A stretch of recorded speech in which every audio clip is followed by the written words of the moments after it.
गैर मामूली इन्वेस्टिगेशन। एडवर्डॉन के आर्ट म्यूजियम में रखी हुई एनाबेल की गुड़िया की पूरी कहानी दिल को दहला देने वाली सच्ची कहानियों में से एक है। जब एड और लॉरेन ने पहली बार एनाबेल गुड़िया को नर्सिंग की एक तालिबा डोना के अपार्टमेंट में देखा तो उन्हें गुड़िया के गिर्द एक अजीब सी शक्ति का एहसास हुआ।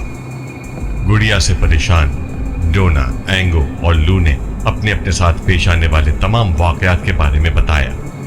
सब कुछ जानने के बाद एड और लॉरेन ने उस गुड़िया की मुकम्मल तहकीकात शुरू कर दी।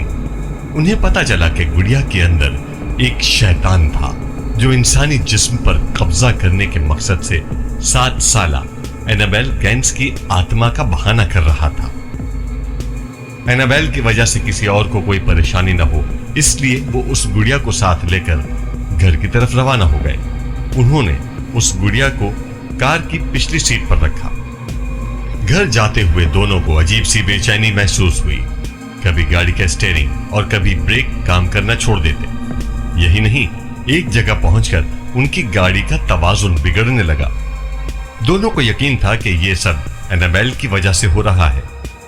फिर गाड़ी रोकी और उस पर पानी छिड़का, जिसके बाद गाड़ी सही तरीके से चलने लगी और वो दोनों बहिफाजत घर पहुंच गए।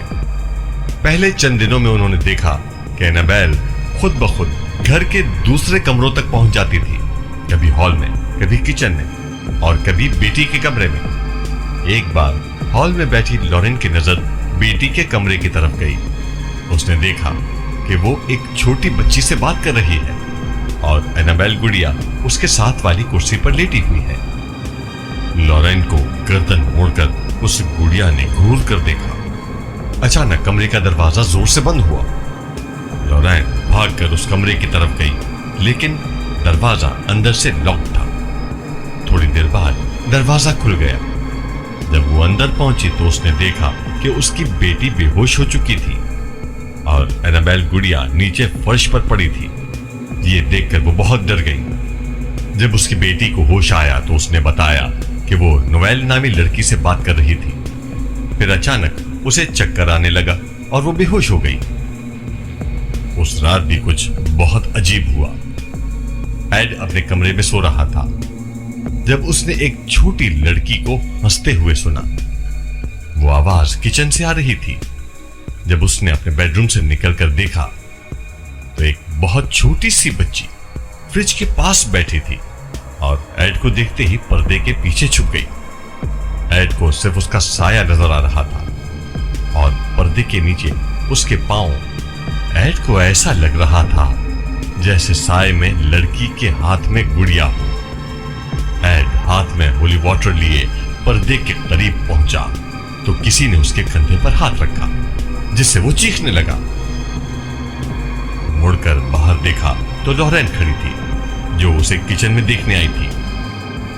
एड ने दोबारा पर्दे की तरफ देखा तो वहां कोई नहीं था। अगले ही दिन बोरिस ने गुड़िया की जांच के लिए चर्च से एक और प्रीस्ट को बुलवाया, लेकिन उसने गुड़िया को उठाया और उसका मजाक उड़ाया और उससे कहा कि तुम सिर्फ एक गुड़िया हो और किसी को तकलीफ नहीं दे सकती। मैंने पादरी से कहा कि उसे यह नहीं कहना चाहिए था, क्योंकि उसे यकीन था कि प्रीस्ट ने यह कहकर एनाबेल को गुस्सा दिलाया है। चंद घंटों बाद एड का फोन आया और मालूम हुआ कि प्रीस्ट एक खौफनाक सड़क हादसे में मौत से बाल बाल बचा है। इस वाक़े के बाद बोरिस ने एनाबेल के लिए लकड़ी का एक खुसूसी केस बनाया और उसे अपने म्यूजियम में रखा।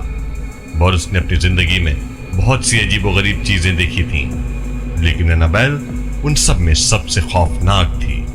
चाहे वो इंसान ही क्यों ना हो, वो उसे किसी भी हद तक तकलीफ पहुंचा सकती थी। इसलिए उसे हमेशा के लिए लकड़ी के लॉकर में बंद कर दिया। अगर आप एनाबेल डॉल के बारे में एक और सच्ची कहानी सुनना चाहते हैं तो अभी हमारे इंस्टाग्राम पेज को फॉलो करें।